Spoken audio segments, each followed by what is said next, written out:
Bashundhara sport সিটিতে আন্তর্জাতিক স্কোয়াশের জমকালো সমাপনী। 5 দিনের রোমাঞ্চ, উত্তেজনা আর শ্রেষ্ঠত্বের লড়াই শেষে পর্দা নামল বাংলাদেশ আন্তর্জাতিক স্কোয়াশ 2026-এর। রাজধানীর বসুন্ধরা স্পোর্ট সিটিতে জমকালো সমাপনী ও পুরস্কার বিতরণীর মধ্যে দিয়ে শেষ হলো উপমহাদেশের অন্যতম মর্যাদাপূর্ণ এই আসর। 24 আগস্ট শুরু হওয়া প্রতিযোগিতায় অংশ নেয় 11 দেশের শীর্ষস্থানীয় পেশাদার স্কোয়াশাররা। ফাইনালে মিশরের জিয়াদ ইব্রাহিম ও শ্রীলঙ্কার রবীন্দ্র লক্ষ্মীশ্রীর লড়াইয়ে ছিল টান টান উত্তেজনা। শেষ পর্যন্ত 3-0 সেটে জয় তুলে নিয়ে চ্যাম্পিয়ন হন জিয়াদ ইব্রাহিম। আন্তর্জাতিক এই আয়োজনের অন্যতম বড় প্রাপ্তি ছিল বসুন্ধরা স্পোর্ট সিটির বিশ্বমানের পরিবেশ ও অবকাঠামো। দেশের মাটিতে এমন বড় আন্তর্জাতিক আসর আয়োজনের জন্য প্রয়োজন আধুনিক সুযোগ সুবিধা ও মানসম্মত কোর্ট। সেই জায়গায় বসুন্ধরা স্পোর্ট সিটি দেশের স্কোয়াশকে দিয়েছে নতুন এক সম্ভাবনার দুয়ার। আন্তর্জাতিক খেলোয়াড়দের সঙ্গে একই কোর্টে লড়াইয়ের সুযোগ পেয়ে বাংলাদেশের খেলোয়াড়রাও পেয়েছে মূল্যবান অভিজ্ঞতা। একমাত্র স্মার্ট সিটি বসুন্ধরা, আধুনিকতায় এক ধাপ এগিয়ে। সমাপনী অনুষ্ঠানে প্রধান অতিথি হিসেবে উপস্থিত থেকে বিশ্বজয়ীদের হাতে ট্রফি, মেডেল ও অর্থ পুরস্কার তুলে দেন বাংলাদেশ সেনাবাহিনীর engineer in chief major general Mohammad Hasanuzzaman. উপস্থিত ছিলেন বাংলাদেশ স্কোয়াশ র্যাকেটস ফেডারেশনের সাধারণ সম্পাদক ব্রিগেডিয়ার জেনারেল অবসরপ্রাপ্ত জিএম কামরুল ইসলাম।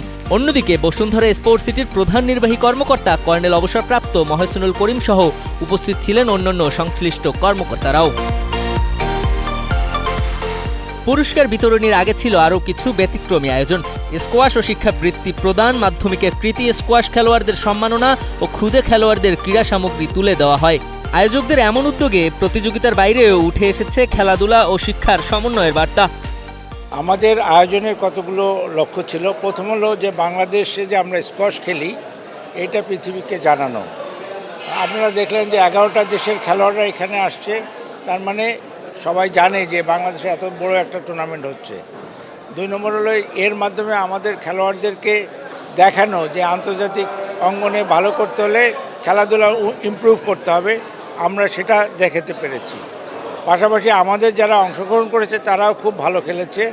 সব কিছু মিলে আমরা মনে করি যে আয়োজনটা সফল হয়েছে। আন্তর্জাতিক খেলোয়াড়দের এমন প্রাণবন্ত উপস্থিতিতে মুগ্ধ বসুন্ধরা কর্তৃপক্ষ। ভবিষ্যতেও আন্তর্জাতিক খেলোয়াড়দের বাংলাদেশে আসার উষ্ণ আমন্ত্রণ জানাতেও ভোলেননি বসুন্ধরা কর্তৃপক্ষ। I congratulate both of them.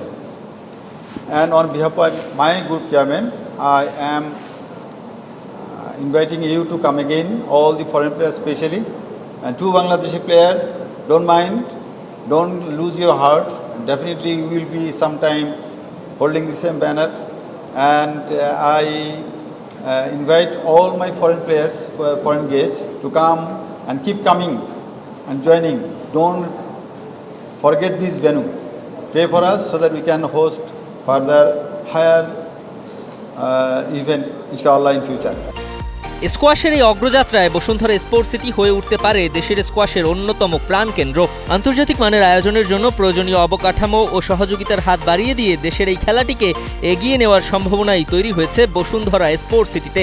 লক্ষ্য এখন 2032 অলিম্পিক, আর সেই স্বপ্ন যাত্রায় এমন আয়োজনই হতে পারে বাংলাদেশ স্কোয়াশের নতুন অধ্যায়ের সূচনা।